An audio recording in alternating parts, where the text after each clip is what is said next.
I'm Devorah Wallen, and I'd like to share my tea for two, my Torah thought for 2 minutes, more or less. This week's Parsha, Vayishlach, is also the first word of the portion. It begins, Vayishlach Yaakov, and Yaakov sent messengers to Esav to appease him. When they parted, Esav was bloodthirsty for his brother who claimed the birthright. Just in case Esav was still angry, he strategically split up his camp to protect at least half of it, including his family, flocks, and possessions. When he was alone, Esav's spiritual counterpart fought with him. They wrestled until dawnbreak, and when the being could not win the fight, he attacked Yaakov and strained his hip. Even with the injury, Yaakov would not let him go until he was blessed. When the angel asked Yaakov for his name, he told him, "Your name shall no longer be Yaakov, but Yisrael, since you have striven with divine beings as well as humans, and you have prevailed." Divine beings refers to this angel, and humans refers to his challenging dealings with Lavan and Esav. What I find interesting is it appeared to be a stalemate. No one won that contest. So then why did the angel enhance his name with the epithet that he prevailed, Yisrael?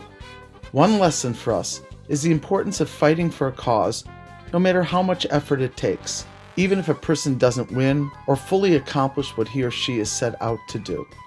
The Mishnah in Pirkei Avos says, Lo alecha hamlacha ligmor. It isn't incumbent upon you to finish the job. V'lo atem ben chorin lihibatel mimena. But you're not free to desist from it altogether either. Even just making the concerted effort to fight Esav's angel proved Yaakov's tenacity and persistence, which bore fruit. Yaakov was able to compete with a spiritual being. Last night I heard a commencement speech given by the brilliant musician and entertainer John Batiste.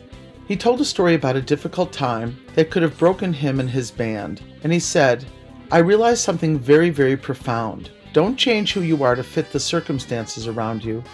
At a certain point, you're going to be in a place where nobody around you is like you or has your values. But when you reach that point, that's where you're emboldened. That's when your values become stronger, and that's when your character really comes to the test. And when you come out on the other side of that, you've really made progress in defining who you are and who you want to be, the part about who you can help along the way." We are now in the month of Kislev, which boasts of Hanukkah as well as Hasidic holidays. One of them is the famous Yud Tes, or the 19th of Kislev, which commemorates the day the Alter Rabbi, Rabbi Zalman, was let out of prison for crimes against the Russian government, such as teaching and disseminating Torah.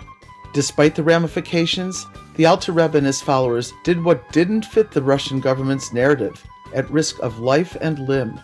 Yud Tes Kislev is thus called the Rosh Hashanah for Hasidic philosophy, since, finally, through the Alter Rebbe, the mystical secrets were made available to the common person, not only the learned mystic.